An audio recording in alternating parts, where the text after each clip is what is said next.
What if I told you that the most peaceful people I know aren't living stress-free lives? They're actually dealing with the same chaos you are right now. The difference isn't their circumstances. It's something they discovered about how their mind works that completely changed everything. I'm about to share with you the exact system that transformed my relationship with stress, overwhelm, and that constant mental chatter that keeps you up at night.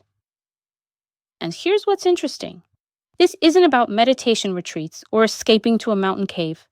This is about finding real inner peace right in the middle of your messy, complicated, beautiful life.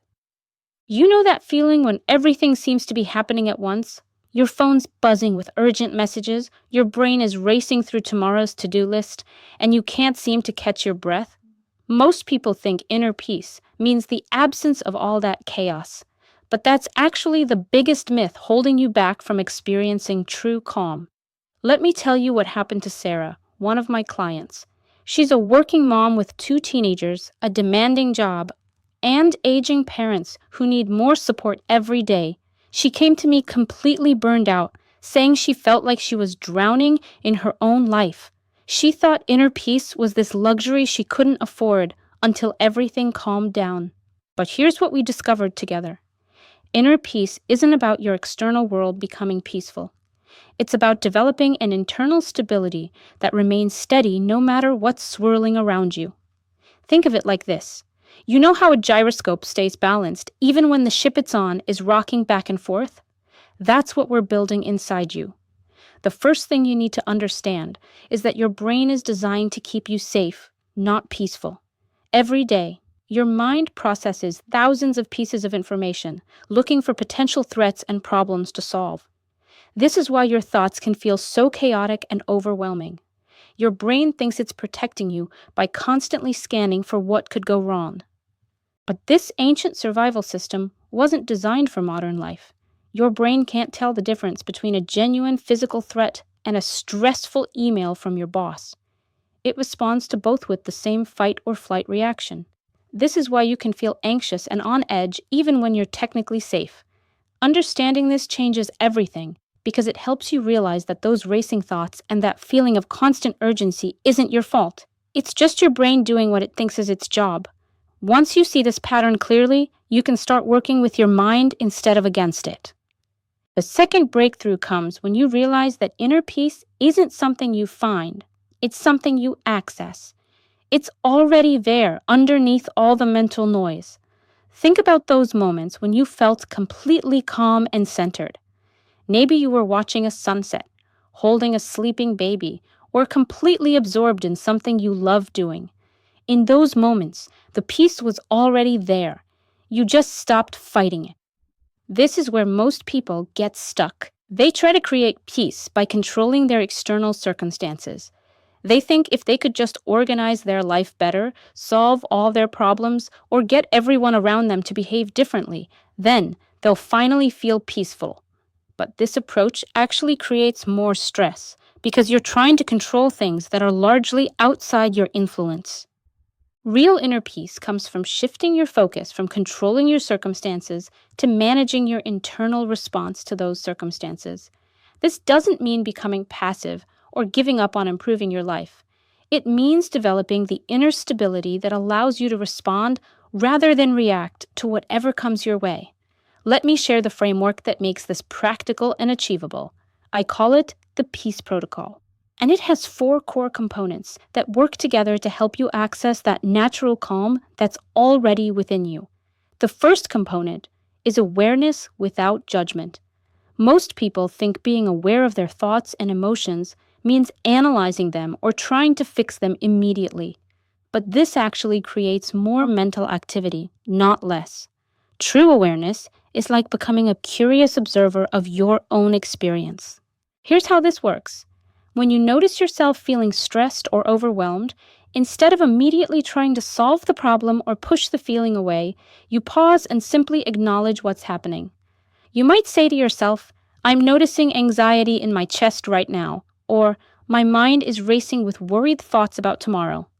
This simple shift from being caught up in the experience to observing it creates immediate space and relief. You're not trying to change anything yet. You're just getting clear about what's actually happening right now. This awareness is like turning on a light in a dark room. Suddenly, you can see clearly instead of stumbling around. The second component is breath regulation, but not in the way most people think.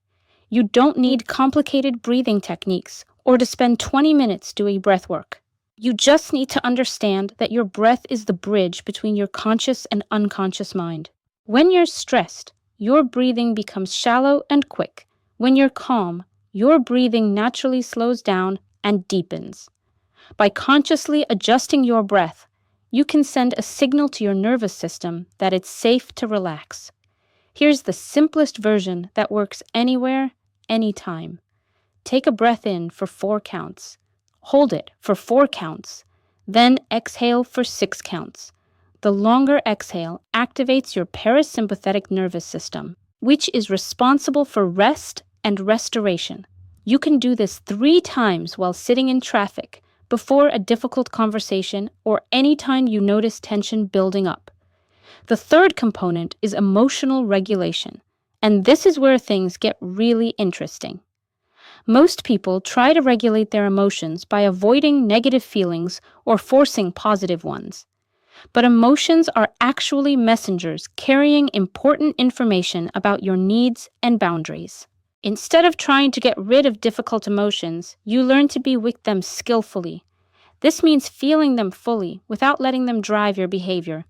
When you feel angry, you can acknowledge the anger without lashing out. When you feel anxious, you can notice the anxiety without letting it paralyze you. This skill transforms your relationship with your emotional life. Instead of being overwhelmed by feelings, you become curious about what they're trying to tell you. Anger might be showing you where your boundaries have been crossed. Anxiety might be highlighting something that needs your attention. Sadness might be helping you process a loss or disappointment. The fourth component is perspective shifting, which is perhaps the most powerful tool for maintaining inner peace. This is about training your mind to see situations from multiple angles instead of getting stuck in one narrow interpretation. When something stressful happens, your brain immediately creates a story about what it means. But that first story is usually focused on worst-case scenarios because your brain is trying to protect you. Perspective shifting means consciously looking for other possible interpretations. For example, if your boss sends you a terse email, your initial story might be, "I'm in trouble," or "they're unhappy with my work." But with perspective shifting, you might consider that they're just busy, dealing with their own stress, or trying to communicate efficiently. This doesn't mean ignoring real problems, but it prevents you from creating unnecessary suffering through catastrophic thinking. Now let me show you how these 4 components work together in real-life situations. Let's say you're running late for an important meeting because of unexpected traffic. Your old pattern might be to feel panicked, blame yourself for not leaving earlier, and arrive at the meeting stressed and scattered. With the peace protocol, you first practice awareness without judgment. You notice the stress response starting and acknowledge it. "I'm feeling anxious about being late." Then you use breath regulation to calm your nervous system with a few conscious breaths. Next, you practice emotional regulation by allowing yourself to feel the frustration without letting it control your actions. You might think, "This is disappointing," and it's okay to feel frustrated about it. Finally, you shift perspective. "This delay doesn't define my professionalism. I can handle this situation gracefully and still contribute meaningfully to the meeting." This entire process takes maybe 2 minutes, but it completely changes your experience and how you show up. Instead of arriving frazzled and apologetic, you arrive centered and present, able to focus on what matters most. A beautiful thing about this approach is that it works with your natural psychology instead of against it. You're not trying to suppress your humanity or become some kind of emotionless robot. You're developing the skills to navigate life's inevitable challenges with grace and wisdom. But here's where most people struggle. And I want to address this directly because it might be something you're experiencing right now. When you first start practicing these skills, your mind will probably resist. It's used to operating in crisis mode, and it might interpret your new sense of calm as dangerous complacency. Your brain might tell you things like, if you're not worried about this, you're being irresponsible, or peaceful people don't get things done. These are just thoughts, not facts. Some of the most effective and productive people I know are also the most internally peaceful because they're not wasting energy on unnecessary stress and drama. If you're watching this and thinking, this sounds great, but I don't have time for another self-improvement practice, I want you to know that this isn't about adding more to your already full plate. This is about changing how you relate to what's already there. You're already breathing every moment of every day. Now, you're just going to be more intentional about it sometimes. You're already having thoughts and emotions. Now, you're going to observe them more skillfully. You're already dealing with challenging situations. Now, you're going to approach them with more wisdom and less reactivity. Let me share another story that illustrates how powerful this can be. Marcus is an entrepreneur who came to me because he felt like he was constantly in survival mode. He was working 18-hour days, his relationships were suffering, and he couldn't remember the last time he felt genuinely relaxed. He thought the solution was to work harder and faster to get ahead of all his responsibilities. But what he really needed was to develop inner peace so he could think more clearly, make better decisions, and actually enjoy the success he was working so hard to create. Within a few weeks of practicing the peace protocol, Marcus noticed that he was getting more done in less time because he wasn't spinning his wheels with anxiety and overthinking. His relationships improved because he was more present and less reactive. Most importantly, he started enjoying his life again instead of just enduring it. This is what inner peace actually looks like in real life. It's not about floating through life without a care in the world. It's about having the internal resources to handle whatever comes your way with wisdom, compassion, and strength.